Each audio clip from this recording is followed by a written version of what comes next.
ready.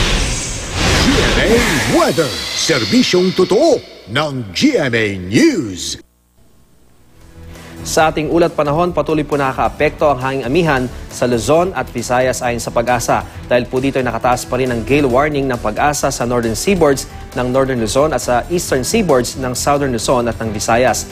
Posibleng umabot na hanggang mahigit 4 na metro ang taas ng alon doon.